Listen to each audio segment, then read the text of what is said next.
अपने 3 दिवसीय दौरे पर गुना पहुंचे केंद्रीय मंत्री और क्षेत्रीय सांसद ज्योतिरादित्य सिंधिया ने शनिवार देर रात कलेक्ट्रेट में पत्रकारों से चर्चा की। इस दौरान उन्होंने जिले के विकास से लेकर प्रशासनिक तालमेल तक के मुद्दों पर बेबाकी से अपनी बातें रखीं।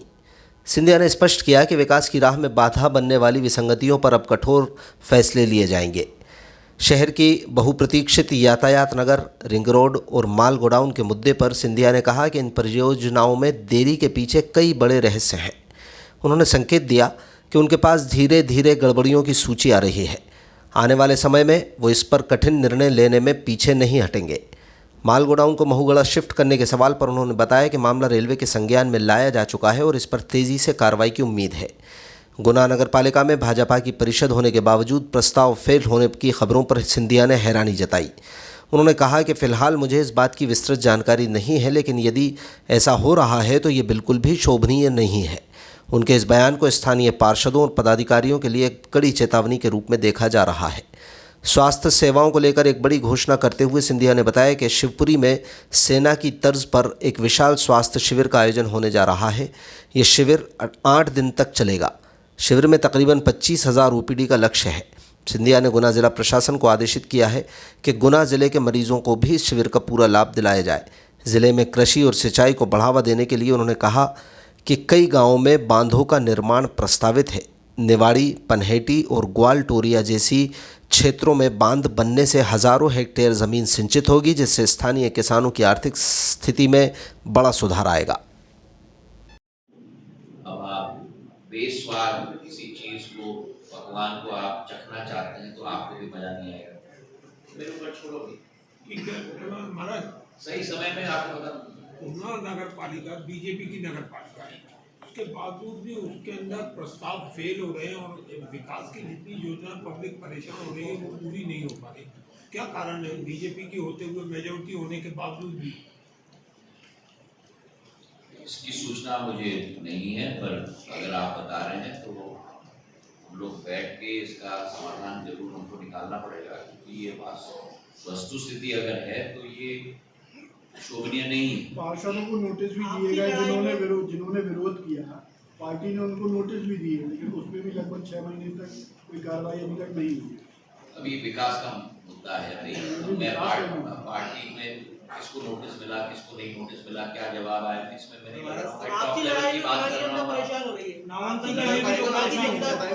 अभी जो दुम्बा जी ने कहा है ना, मैंने कहा है अब आपने मुझे सूचना दी है तो मैं बात करूंगा, चेक करूंगा क्या विषय है और क्या समाधान निकालना है। महाराज, ट्रांसपोर्ट नगर शहर के बाहर बना दिया, फिर भी कुछ ट्रांसपोर्ट शहर के अंदर है। यातायात व्यवस्था ऐसी हुई कि अभी अध्यक्ष जी ने मुझे यही मुद्दा उठाया है आज जी ने, ट्रांसपोर्ट नगर अगर बाहर बनी है तो ट्रांसपोर्ट नगर में ट्रांसपोर्ट है।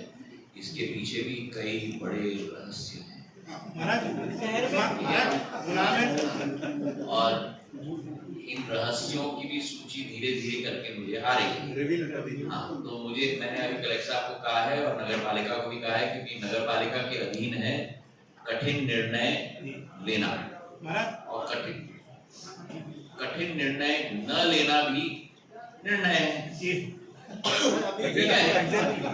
तो मैंने कह दिया है कि कठिन निर्णय अगर भी लेना है तो हमें लेना चाहिए, करवाइएगा।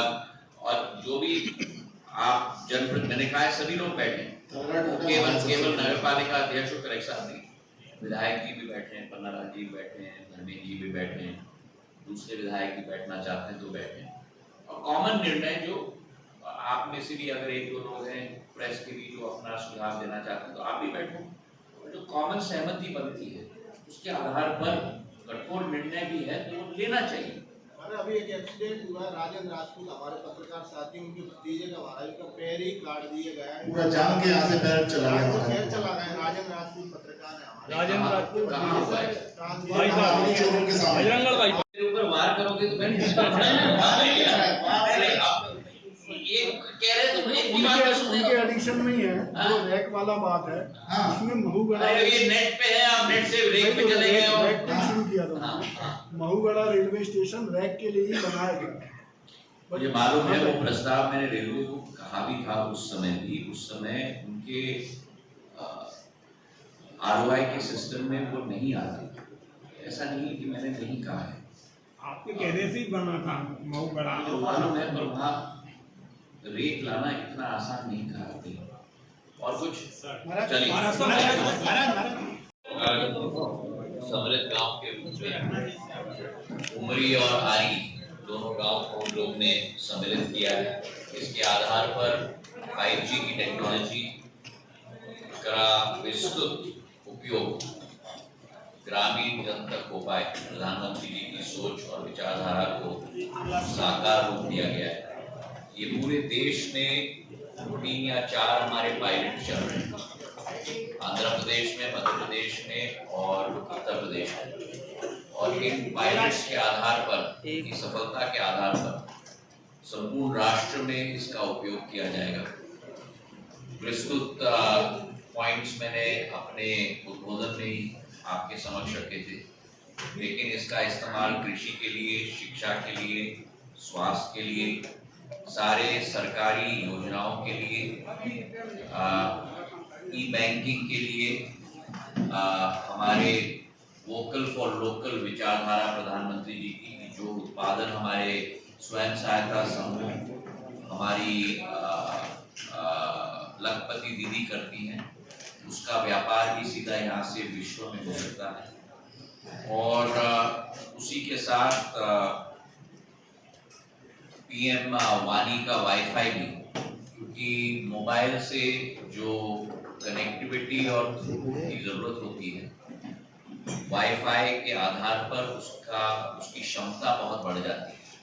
तो PM वानी का भी हॉटस्पॉट, वाईफाई का हॉटस्पॉट पूरे गांव में इसके आधार पे हमारी लगाने की कोशिश होगी। तो संपूर्ण योजना, चाहे ब्लड टेस्ट हो, उसका रिजल्ट हो, डॉक्टर के साथ टेलीमेडिसिन पे चर्चा हो, स्टूडेंट्स के लिए कोर्सेज का और क्लासेस ऑनलाइन, इसके आधार पे वो ले पाएंगे पूरे विश्व भर में। तो अनेक तरीके की सुविधाएं जो हमने आज उमरी और आरी में उद्घाटन किया है।